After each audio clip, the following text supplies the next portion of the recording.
It is a distinct pleasure and honor for me to introduce our following guest, Dr. Stanley Monteith. Dr. Monteith has been bringing you the story behind the story and the news behind the news for years, hoping to convince you that reality is usually scoffed at and illusion, unfortunately, is usually king. But in the battle for the survival of Western civilization as we know it, it will be reality and not illusion or delusion that will determine what the future will bring. That's Radio Liberty, and Dr. Monteith can be heard regularly on Radio Liberty, and we'll talk more about the time and location for you to find his information on Radio Liberty. For over a decade, prior to his retirement, Dr. Monteith led a delegation of physicians from Santa Cruz County to the House of Delegates of the California Medical Association. For 10 years, he led the battle within organized medicine in California to address the AIDS epidemic as a medical issue rather than a civil rights issue. As a result of his experiences trying to implement an effective medical approach to the HIV epidemic, he wrote the book AIDS, the Unnecessary Epidemic, the widely circulated pamphlet To Deceive a Nation, and more recently, A Nation Deceived and Betrayed. Supported by physicians across our nation, his public health approach to the HIV epidemic was eventually accepted by the California Medical Association. Unfortunately, powerful forces continue to oppose the dictates of doctors. Dr. Monteith currently spends 5 hours daily on talk radio in California. He writes extensively and lectures on geopolitics. He has spent more than 30 years researching the causes for America's spiritual and moral decline. May I just say, Dr. Stanley Monteith, thank you so much for your time to be a part of our program. Welcome to the show, and how are you, sir? I'm doing fine. You know, that must have been written a long time ago, because I've been at this for 49 years. 49 years. 49 years. We've been trying to educate people about what's going on. We've certainly learned a lot during that period of time. In fact, never a day goes by that we don't learn. And you were talking about my experience with the California Medical Association. Of course, I dropped out there probably about 1995. I think that was the last year I went, when we got a standing ovation from the doctors, House of Delegates of the California Medical Association. Only the second time in the 15 years I was there I saw the standing ovation. But it didn't matter that the doctors wanted to try to stop the AIDS epidemic. The hierarchy of organized medicine blocked the implementation of public health measures then. They're blocking the implementation of public health measures now, and people are dying throughout the world, but not just from AIDS. They've already killed at least 1.5 billion people. They're killing millions of people every day. They intend to kill billions of people more. And of course, that takes us into the Georgia Guidestones, because I will have to admit that when I wrote my book, AIDS, the Unnecessary Epidemic, that's AIDS, the Unnecessary Epidemic, it's available on Amazon or through my ministry. It was written about in the early 1990s. I really didn't believe, I didn't want to believe, I couldn't bring myself to accept the fact there really were people then as now who want to kill off the majority of the world's population. That Dr. Mengele, the angel of death in Germany, was not an aberration. He was representative of a group of people who existed in Germany and funded from the United States, who have a worldwide genocidal agenda. There really are evil people in the world, which of course takes us into the Georgia Guidestones, because the thing that finally convinced me that there was a population control agenda, that genocide is being carried out today, was going to Elberton, Georgia, and standing in the shadows of this great Druid monument. And I say Druid because it's fashioned, at least to some extent, after the Druid monument in England, the so-called Stonehenge. The so-called Stonehenge monument that they have over there. That certainly the monument that exists there in Great Britain, and it was built by the Druids, and certainly it is known as Stonehenge. That's the English Stonehenge, and of course we have here in America the American Stonehenge, known as the Georgia Guidestones. Yes. And they're in 8 different languages, chiseled into these gigantic, great big pieces of granite that are aligned with the stars and the moon and the North Star, are 10 commandments that come from the very pit of hell. The monument was put up by a secret society. Now, we're not supposed to believe in secret societies. Anybody who believes in secret societies is immediately labeled as some sort of a kook and, oh, you believe there's a conspiracy.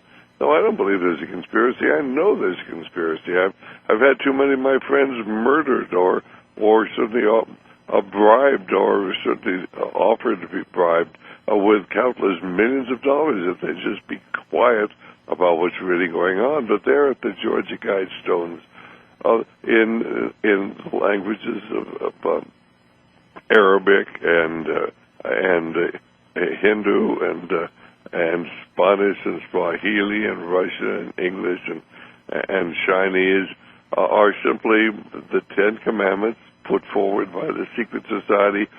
Point number 1 is maintain humanity at 500 million in constant balance with nature. Maintain humanity at 500 million in constant balance with nature. That means they're planning on killing first point by itself is well over 90% of the population of the world, and these people are deadly, deadly serious. Even that first point by itself is rather chilling, is it not?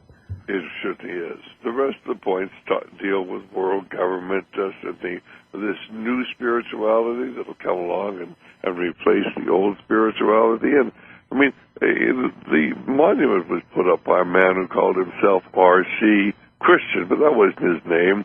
Everybody knows that he readily acknowledged he was part of a secret society. So why aren't we reading and hearing about this secret society? For the same reason you're not reading about, hearing about all the other secret societies. That is because in America we have freedom of the press. And that means if the people who own the press have the perfect freedom to suppress information, and they do. And the media is controlled predominantly by 6 major corporations. They control 90 to 95% of the media corporations in America. They're specific. AOL, Time Warner, although they've divided, they still all owe their allegiance to the same force. Bertelsmann, which is a German corporation. Viacom, which controls CBS. Disney, which controls ABC. GE, which has a great media empire. They recently sold NBC to Comcast. And then Rupert Murdoch, who controls the Wall Street Journal, who controls the Fox News, who controls the largest Christian publisher in the United States, probably the largest Christian publisher in the world, and is systematically doing everything they can to undermine and destroy Christianity, as they have with this new gender-neutral Bible that talks about not God as he, but as he, she, and does everything they can to confuse, destroy, and undermine our belief in the Lord who created this heaven and this earth. There are evil people in the world today. Every one of the corporations ties into the Council on Foreign Relations, which is located at 58 East 68th Street in New York. 58 East 68th Street in New York. It is a front for a secret society that was established in 1891 to bring about a one-world government, a one-world religion, and install the coming world leader. And you can verify that fact on pages 951 and 952 of Professor Quigley's prophetic book, Tragedy and Hope, A History of the World at Our Time. And he wasn't on our side, he was on the other side. He thought they were the hope of the world. Well, they're the curse of the world. But that's another story in itself. But basically, I've been to the headquarters of the Council on Foreign Relations. I spent weeks there going through their open and some of their concealed secret records, and we have a great deal of information about that and about all the other secret societies as laid out in my book, Brotherhood of Darkness, which is, if you want to study about this, that's where you begin. the Brotherhood of Darkness, available from Radio Liberty.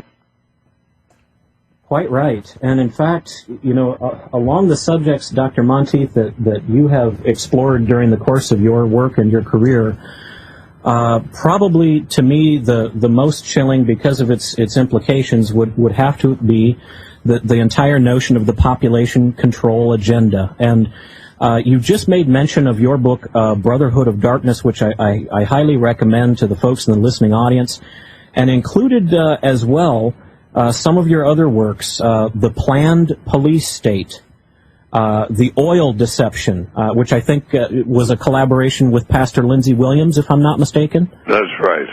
Yeah, I use a lot of his information there. And also, of course, the AIDS, the Unnecessary Epidemic, and then also the Bilderbergers. I guess I have to confess to the listening audience, I think I recommend everything that you've done along the road, but of course all of us have only 24 hours in most of our days, and to me those are some of the real significant parts of your work that I would consider a sort of a priority for people who are new to your work. This subject that we're going to be discussing, the population control agenda, we can find those extensions from the Planned Police State, the Bilderbergers, the Oil Deception. Where should we turn our attention to next, do you think, Dr. Monteith? You call it, and we'll go there. But basically, let's talk a little bit. You mentioned the Bilderbergers. We carry a book written on the Bilderbergers by Daniel S. Gillett, and we carry a second book as well. And in that second book, he opens by talking about how several representatives of the Bilderbergers came to him. And they said, certainly we represent this Bilderberger group, and we would prefer that you did not write further or do any further research on the Bilderberger, and here is a check. And according to him, they handed him a check, and he looked at it, and it was signed and dated, but there was no sum of money on it. And he said, well, how much is the check for? And they said, you fill it in. You fill it in. Oh, my. He claims that he gave them the check back and said, I'm not for sale. They made a very similar offer to Alex Jones. He was offered the opportunity to become the next Rush Limbaugh. All he had to do was stop talking about important things. They did the same thing to Jesse Ventura. In fact, it was interesting. It was just this last week when I was talking to a friend of mine. I won't use his name because I don't have his permission, but I've known him for many years. He's written on the same subjects that we do. And he'd written a book for Catholics. He's a very conservative Catholic. And he said that he was called in by AOL, Time Warner, and they offered him $5 million for the rights to reproduce his book. With a proviso, he would remove the information about the homosexuality and the moral breakdown from the book. And he said, well, there wasn't a hard choice to make. That was the very essence of the book. And he said he rejected their $5 million offer. And as I told him, oh, shucks, I haven't been given a similar offer.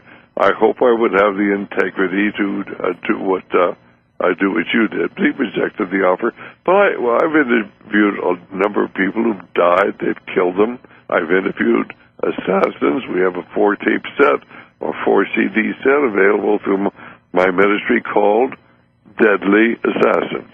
And there I interview 2 professional assassins.